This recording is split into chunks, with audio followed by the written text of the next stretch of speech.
Bismillahirrahmanirrahim. Alhamdulillahirabbil alamin.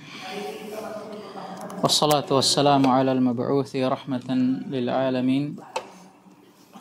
Nabiyyina Muhammadin wa ala alihi wa sahbihi wa man tabi'ahum bi ihsanin ila yaumiddin. Amma ba'd. Alhamdulillah, kita masih melanjutkan pelajaran kita, masih dalam mempelajari cabang ilmu usulul fiqhi, masih dalam membaca Matan Waraqat karya al-Imam Abul Ma'ali Al-Juwaini Imamul Haramain rahimahullahu ta'ala.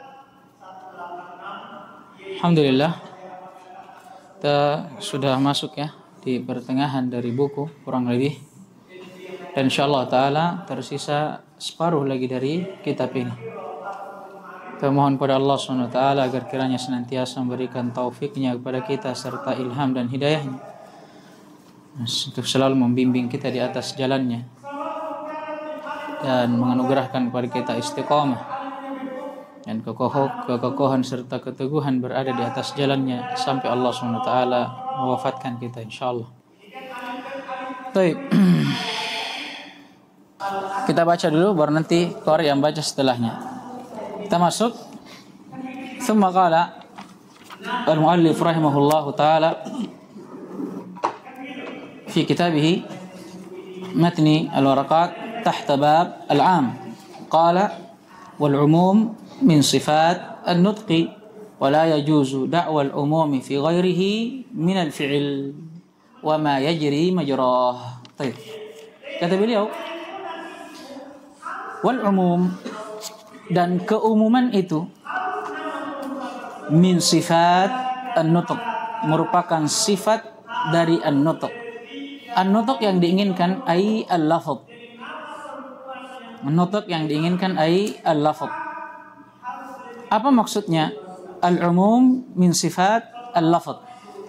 Maksudnya ketika ada lafaz yang datang, paham ini, tanpa qaid dan tanpa qarinah,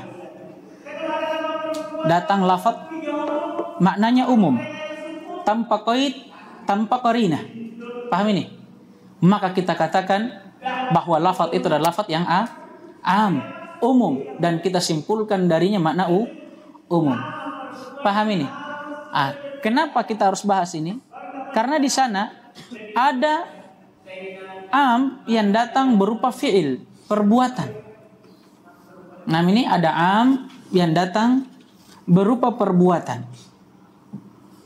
Nah, sekarang ketika ada perbuatan yang bisa dipahami padanya makna umum, tidak ada qarinah. Paham ini? Tidak ada qarinah. Tidak ada juga dalil yang menunjukkan bahwa perbuatan itu khusus. Paham ini? Apakah kita bisa langsung mengatakan bahwa oh ini umum? Apa kita bisa mengatakan bahwa ini umum? Jawabannya tidak. Kenapa? Itu yang tadi. Karena al-umum min sifat al-alfaz atau an-nutq, ay lafaz. Namanya umum itu sifat dari lafaz. Maksudnya keumuman itu bisa disimpulkan itu dari lafaz, bukan dari bukan dari perbuatan. Paham tidak ini?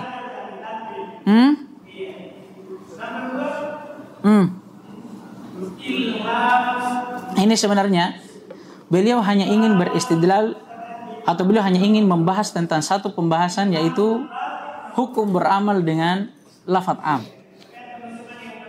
Hamnya itu hukum beramal dengan lafaz am. Apa hukum beramal dengan lafaz am? Jawabannya apa? Sudah lewat di buku sebelumnya. Wajib. Hanya itu pertanyaannya. Bagaimana kalau misalkan lafaz umum itu datang pengkhususannya? Ya jawabannya ya nanti kita beramal dengan pengkhususan kalau sudah sampai dalil yang mengkhususkannya. Paham ini? Tapi selama lafaz itu yang sampai kepada kita adalah lafaz yang umum, tidak ada yang mengkhususkannya, maka kita beramal di atas keumumannya. Nah, beliau bahas itu. Ini beliau bahas, tapi beliau bahas dalam bentuk yang berbeda, membawakan suatu masalah. Nah, ini membawakan suatu masalah. Taib. Dan apa yang kita sebutkan tadi ini adalah pendapat para salaf, madhabnya dan manhajnya para salaf dari umat ini rahimahumullah, wa ala ra'simus sahabah. Dan yang paling utama di antara mereka adalah para sahabat. Dahulu para sahabat ketika dapat lafaz atau mendengarkan suatu dalil, suatu nas, kemudian didapati lafaz umum di dalamnya, mereka langsung beramal dengannya. Paham ini? Mereka langsung beramal dengannya. Apa maksudnya? Mereka tidak bertanya apakah ini ada pengkhususannya atau bagaimana. Amin. Itu tadi. Kenapa? Karena tadi wal umum min sifat an-nutq.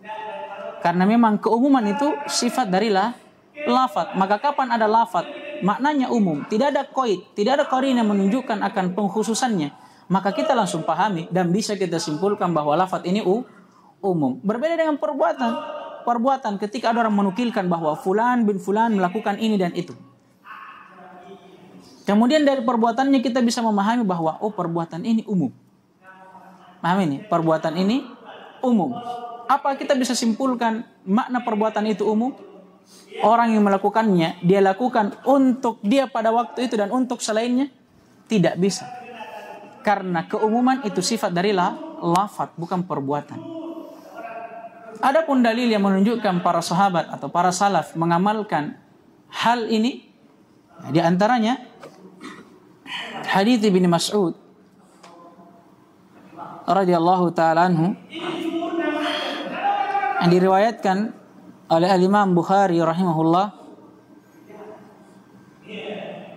Kata Ibnu Mas'ud, lamma nazalat, ketika turun firman Allah Subhanahu wa taala, alladzina amanu wa lam yalbisu imanahum bidzulmin.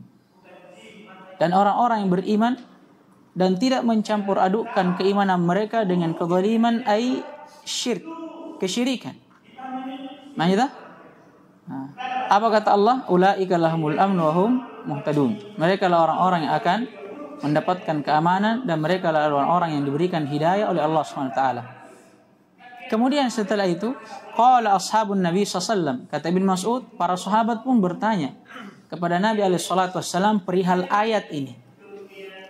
Apa kata para sahabat? Wa ayyuna lam yadhlim.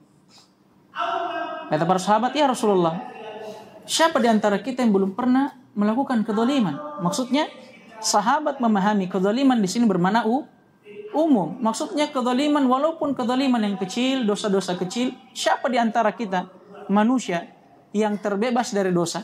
Kan tidak ada. Paham ini? Kemudian kata Ibnu Mas'ud, fanazalat inna syirka la dzulmun adzim. Turunlah ayat inna syirka la dzulmun adzim. Sesungguhnya kesyirikan adalah kezaliman yang sangat besar. Apa maksudnya? Yang diinginkan dengan kezaliman di situ khusus, yaitu kesyirikan. Yang menjadi syahid dan inti pembahasan kita, bagaimana para sahabat memahami lafaz yang umum dari suatu dalil akan keumumannya. Amin. Tanpa dia tanyakan. Paham tidak ini? Tanpa dia tanyakan. Karena kata para sahabat, ketika turun ayat dan orang-orang yang beriman dan tidak mencampur adukkan keimanan dengan kezaliman, sahabat bertanya, siapa di antara kita yang tidak pernah berbuat zalim? Walaupun dosa kecil, kan tidak mungkin. Dengan anggapan bahwa zulmun di situ bermakna umum. Lihat ini para sahabat. Sahabat tidak bertanya, zulm itu maknanya apa Rasulullah? Langsung dia praktekkan di atas makna umum. Iya tidak? Karena dia kan bertanya, siapa itu di antara kita yang tidak zalim? Maksudnya berarti yang dia pahami dari kezaliman dalam ayat itu umum, mencakup kesyirikan dan dosa selainnya. Amin nih. Tapi barulah setelah itu Nabi khususkan, menunjukkan bagaimana amalan para sahabat dalam mengamalkan dalil umum. Mereka langsung beramal di atas keumumannya sampai datangnya pengkhususnya. Alasannya kenapa? Tadi alasannya yang beliau sebutkan. Karena namanya keumuman itu adalah sifat dari lafaz. Apa maksudnya? Suatu lafaz ketika datang bermakna umum, tidak perlu adanya qarina yang menunjukkan akan keumumannya. Paham ini? Berbeda dengan fi'il. Kalau fi'il perbuatan, ada orang yang misalkan menghikayatkan suatu perbuatan. Misalkan fulan bin fulan fa'ala kadza. Paham ini? Fulan bin fulan melakukan ini dan itu. Kemudian dipahami dari perbuatan ini bermakna umum. Tapi apakah bisa langsung kita simpulkan perbuatannya ini bisa dijadikan perbuatan yang umum? Tidak, harus ada korina. Seperti apa? Disebutkan oleh para ulama, di antara contoh itu qadaya al-a'yan. Pembahasan tentang permasalahan yang turun atau yang terjadi itu pada kejadian dan seseorang tertentu, a'yan. Seperti ucapan salah seorang sahabat, qada Rasulullah sallallahu alaihi wasallam bisyuf'ati lil jar. Rasulullah sallallahu alaihi wasallam telah menetapkan hak syuf'a lil jar. Syuf'a ini hak memilih. Hak memilih. Ketika ada dua orang yang bersyirikat, misalkan saya dengan Abdul Khalik, saya beli rumah. Kemudian saya mau menjual hakku. Kemudian Arif datang, sini bisa beli. Nah sekarang ketika Arif mau membeli saya punya tanah, Abdul Khalik menuntut, lebih saya beli daripada saya tetangga lagi sama Arif. Bikin susah. Misalkan. Nah kemudian Abdul Khalik mengatakan, sini minta, kasih saya tanahnya, saya kasih kau uang. Nah ini namanya. Di zaman Nabi pernah ada kejadian seperti ini. Sampai akhirnya Nabi menetapkan hak syuf'ah antara keduanya. Apa itu hak syuf'ah? Hak untuk lebih mengutamakan syarik. Apa ini? Paham syarik? Orang yang bersyirikat dalam mengambil haknya, syirikatnya. Kan tadi saya sama Abdul Khalik yang bersyirikat. Saya mau jual tanahku, tapi Abdul Khalik dia mau beli juga. Padahal Arif sudah tawarkan. Yang mana lebih berhak? Syirikatku. Siapa? Abdul Khalik. Ini namanya hak syuf'ah. Syahidnya, sahabat mengatakan, qada Rasulullah sallallahu alaihi wasallam asy-syuf'ata au bisyuf'ati lil jar. Rasulullah menetapkan hak syuf'ah lil jar. Untuk tetangga. Maksudnya orang yang bersyirikat. Sekarang, lafaz lil jar ini umum atau khusus? Umum kan? Tetangga dibilang ini. Paham tidak? Sekarang, ini kan penukilan berupa perbuatan Nabi alaihi salatu wassalam. Sekarang perbuatan Nabi ini dihukumi umum atau khusus? Itu yang jadi masalah. Paham itu? Paham tidak? Dinukilkan dengan lafaz yang umum. Paham ini? Tapi dia berupa perbuatan. Bukan dia langsung yang mengucapkannya. Paham tidak ini? Sekarang penukilan perbuatan ini, apakah bisa disimpulkan bahwa perbuatan ini umum? Untuk yang dimaksudkan pada saat itu dan untuk semuanya. Yang masuk ke dalam makna itu. Paham tidak ini? Ini tidak bisa. Kecuali ada korina. Contoh misalkan. Dicontohkan oleh Syekh Abdullah Fauzan ketika ada orang misalkan yang bersumpah. Dia mengatakan, idza najaitu wallahi idza najaitu la akulanna ta'aman. Saya mengatakan demi Allah, kalau saya lulus ini, saya akan memakan makanan. Misalkan. Kemudian Arif menukilkan.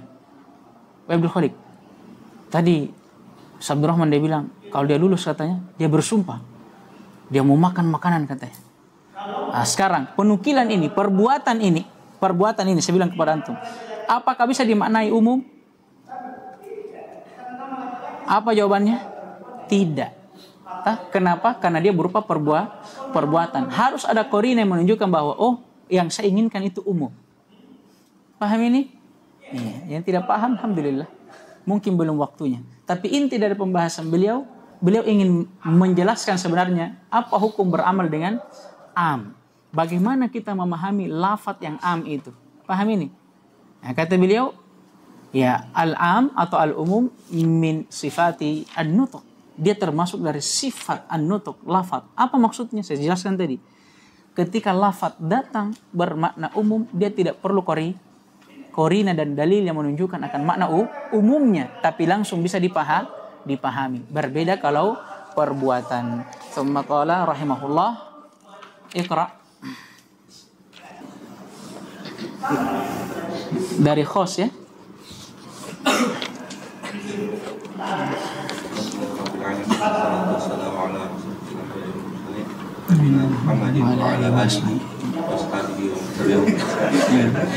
Jelas juga sedikit saja. Wal khassu yuqabalul 'ammu yuqabilul 'ammu. Kalau ammu anda takdirkan sebagai fa'il daripada yuqabil.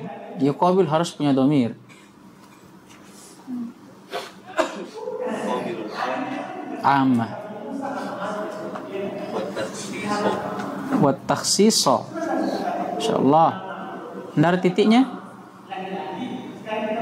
Dari titik koma.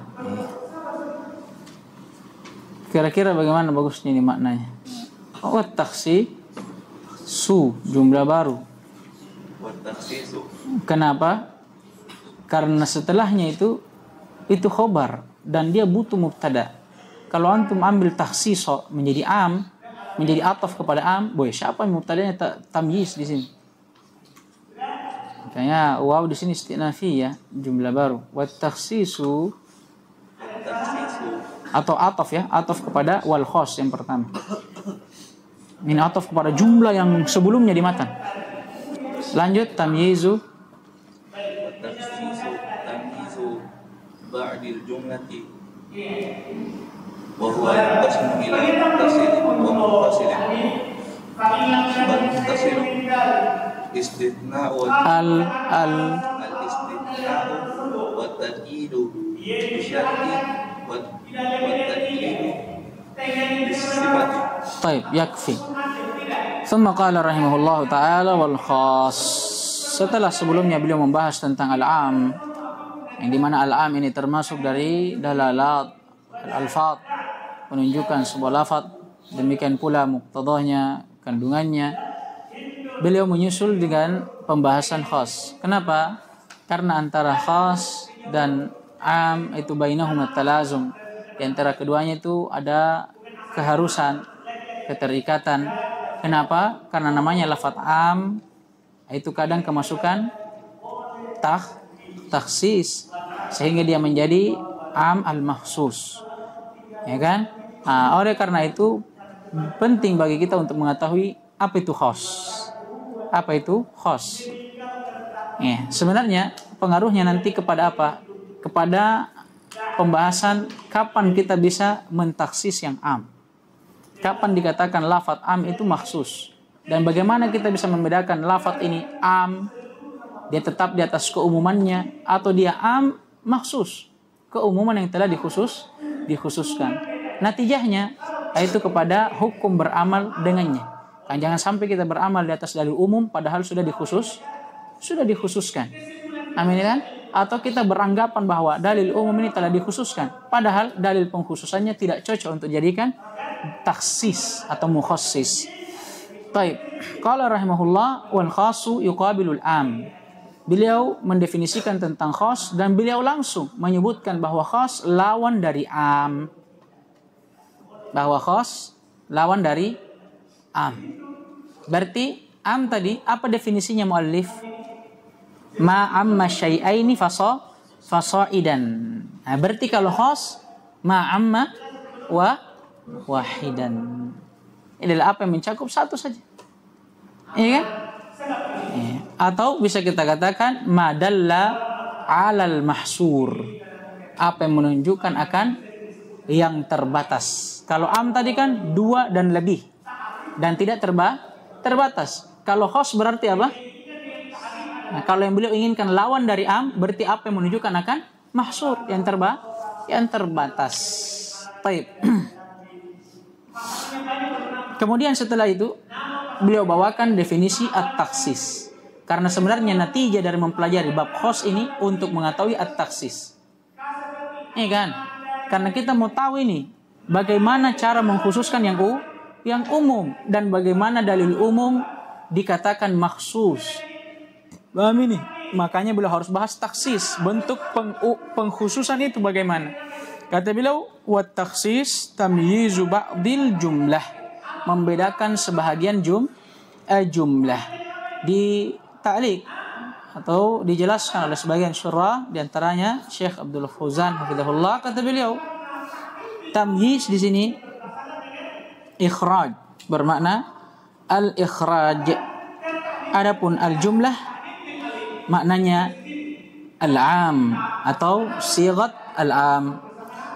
Berarti artinya tamyiz ba'dil jumlah berarti ikhraj ba'd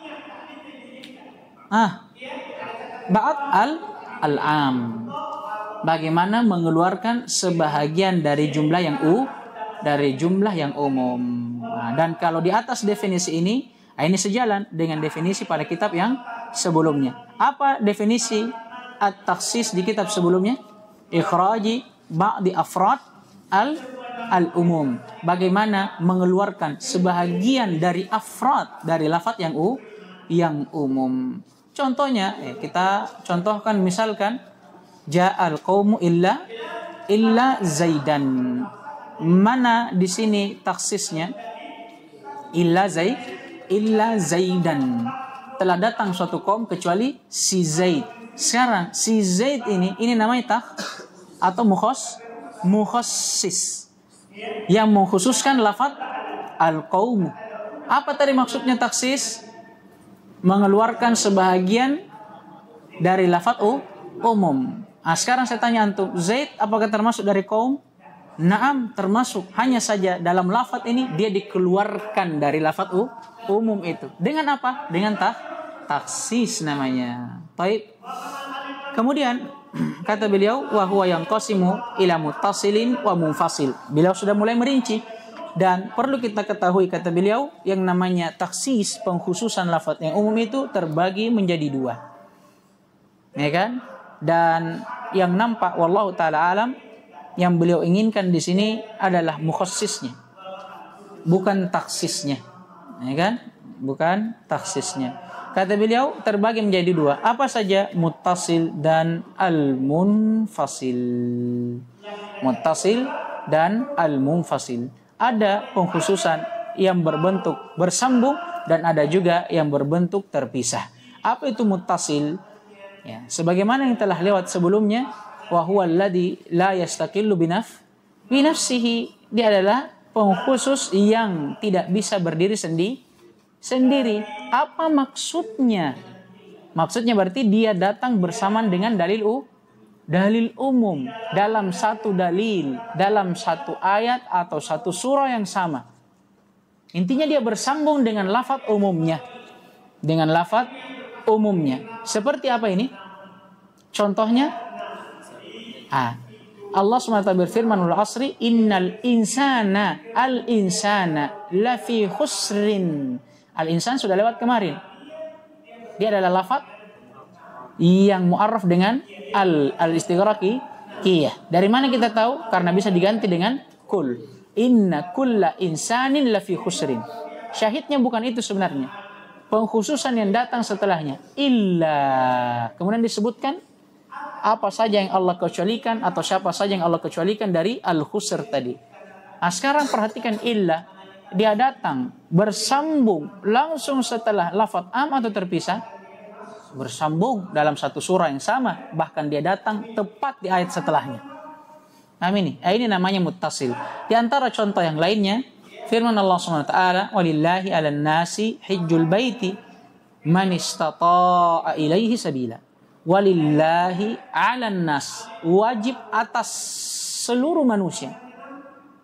Hijjul bait, untuk berhaji ke Baitul Haram untuk Allah. Man istata'a. Tapi kewajiban itu dikhususkan bagi siapa yang mampu ilaihi sabila, untuk menempuh perjalanan kepadanya. Syahidnya mana? Man istata'a. Ini apa namanya? Sifat yang mengkhususkan an-nas yang sebelumnya. Sebelumnya kata Allah wajib atas setiap manusia untuk berhaji di Baitul Haram karena Allah. Kemudian Allah datangkan sifat langsung setelahnya. Man istata'a. Itu bagi siapa yang mampu. Mengkhususkan berarti tidak setiap manusia wajib, tapi khusus bagi mereka yang mampu. Yang menjadi inti pembahasan kata man istata'a di sini. Apakah terpisah dengan alan nas? Tidak. satu ayat yang sama. Baik. Kemudian bentuk yang kedua muttasil atau munfasil. Apa itu munfasil? Dari namanya kita sudah bisa tahu, dia yang terpisah. Dan sebagaimana di kitab telah berlalu, kata Ibnu Utsaimin, wa huwa alladhi, yang pertama tadi wa huwa alladhi la yastaqillu bi nafsi. Yang kedua kalau munfasil wa huwa alladhi yastaqillu bi nafsihi.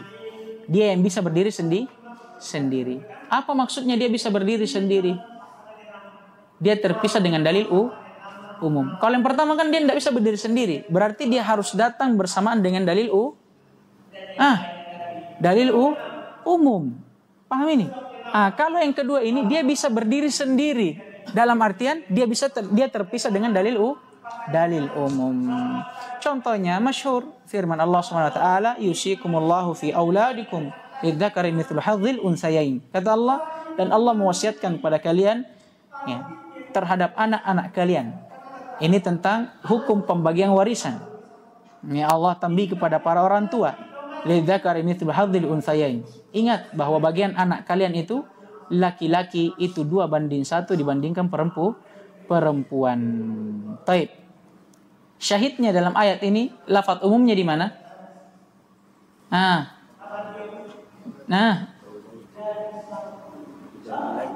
Anda lafaz umumnya dulu ini. Auladikum, ya kan? Jamakmu mudhaf. Kemudian dalil ini ternyata dikhususkan dengan apa? Dengan hadits Nabi alaihi salatu wassalam, la yarithul muslimul kafira walal kafirul muslima. Tidak boleh seorang yang muslim mewariskan dari seorang yang kafir, dan tidak pula orang kafir kepada orang yang muslim. Mengkhususkan hukum dari keumuman ayat. Kan tadi ayat mengatakan, pokoknya kapan ada orang tua meninggal, wafat, maka wajib baginya untuk memberikan sisa hartanya kalau ada bagi anak-anaknya. Bagaimana cara pembagiannya? Kalau ada anak laki-laki dan perempuan, dia kasih 2:1. Tapi anak di sini umum, mencakup apa? Anak yang kafir ataupun muslim. Nah ini umum, hanya saja dikhususkan dengan hadis. Kata Nabi, dikecualikan kalau misalkan salah satu dari keduanya kafir dan yang lainnya muslim. Imma bapaknya kafir, anaknya yang muslim, maka si anak tidak boleh mewariskan dari bapak. Maka bapak jangan dia berikan kepada si anak. Kalau dia berdalil dengan dalil umum, apa jawabannya? Dalil telah dikhususkan. Sebaliknya, kalau si anak yang kafir, orang tuanya yang muslim, boleh tidak mewariskan? Sama, tidak boleh si anak mewariskan dari si bapak. Inti pembahasan kita antara dalil umum dan dalil yang mengkhususkannya, ini terletak pada dalil yang berbeda atau dalil yang sama? Dalil yang berbeda. Maka dikatakan mukhassis di sini atau taksis, ini munfasil. Thumma qala rahimahullah, fal muttasilu al istitsna wa syart wa taqyid wa sifah. Adapun beliau sekarang sudah mulai merinci ya, setelah beliau mengatakan bahwa mukhassis atau taksis terbagi menjadi muttasil dan munfasil, beliau mulai merinci. Kata beliau, adapun yang muttasil, maka contohnya seperti istitsna, syarat, dan taqyid bis sifat. Dan setiap dari yang beliau sebutkan ini insyaallah taala akan datang dalam pembahasan berikutnya.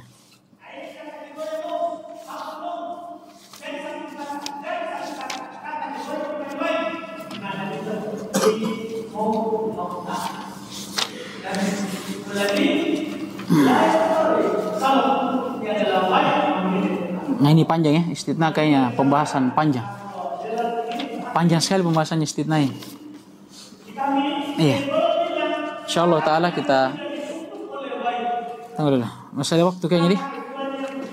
Bagaimana antum? Maksudnya?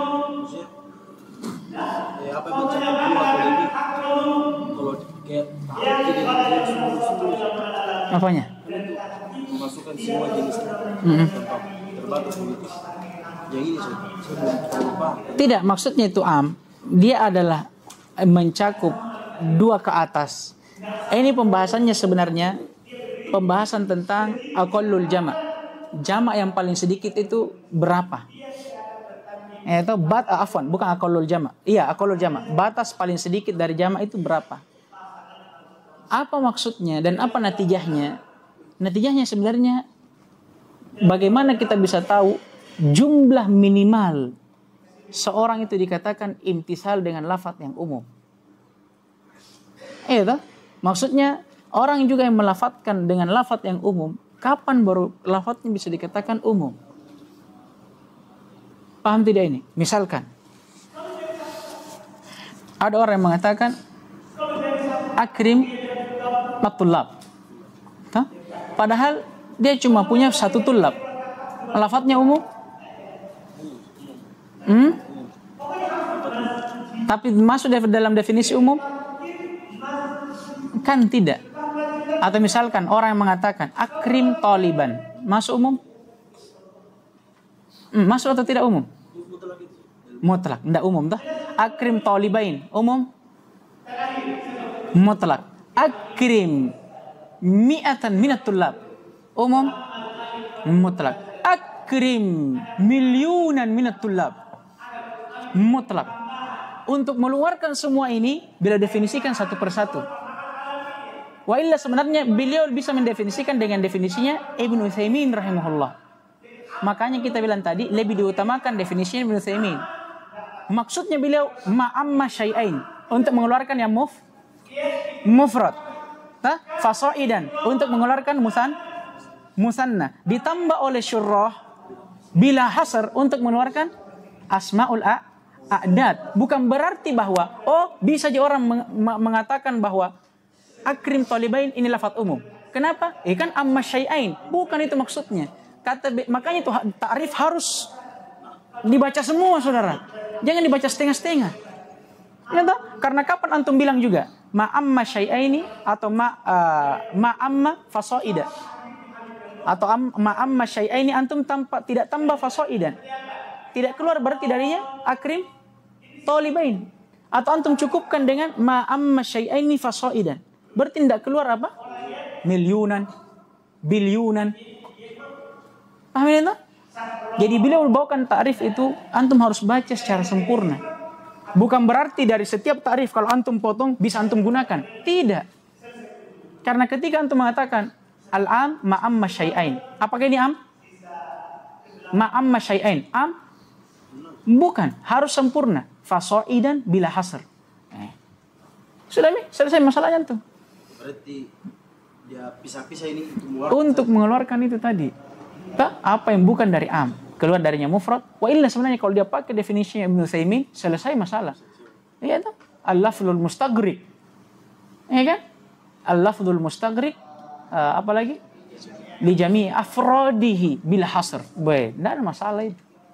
Keluar semua itu. Contohnya lagi gitu.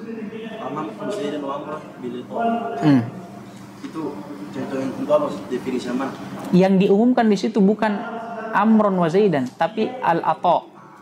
Dia mengumumkan, dia maksudnya memberikan pemberiannya itu kepada Zaid secara umum. Maksudnya dia bagi rata begitu, tanpa dia kecualikan. Ya toh? Insyaallah akan lewat di kitab selanjutnya.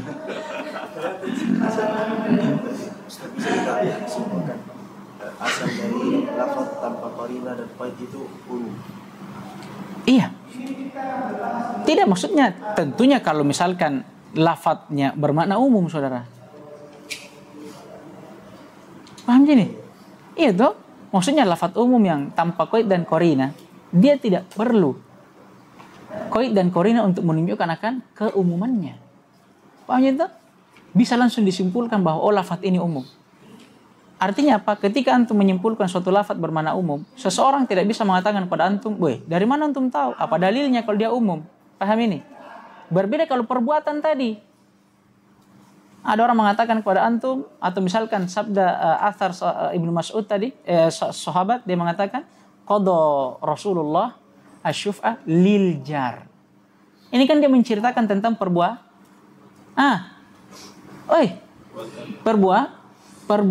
Sekarang hukum perbuatan Nabi ini kan dipahami darinya umum karena kata perawi lil jar.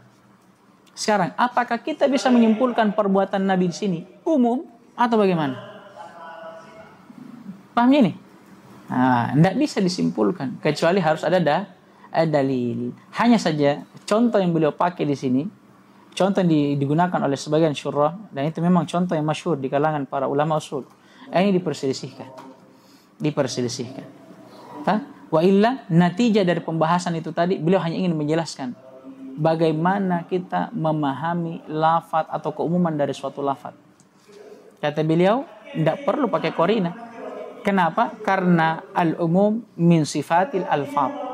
Keumuman itu sudah merupakan sifat dari lafaz. Apa maksudnya? Dengan lafaz itu sendiri, tanpa korina, tanpa dalil, kita bisa memahami bahwa itu bermakna umum. Paham ini toh? Baik. Ya, kita cukupkan dulu. Naktafi bihadzal qadar. Subhanakallahumma wa bihamdika asyhadu an la ilaha illa anta astaghfiruka wa atubu ilaik. Waffaqallahu al-jami' lima yuhibbuhu wa yarda wa yu'tina al-afiyata was salama innahu waliyyu dzalika wal qadir alaihi walhamdulillahi rabbil alamin.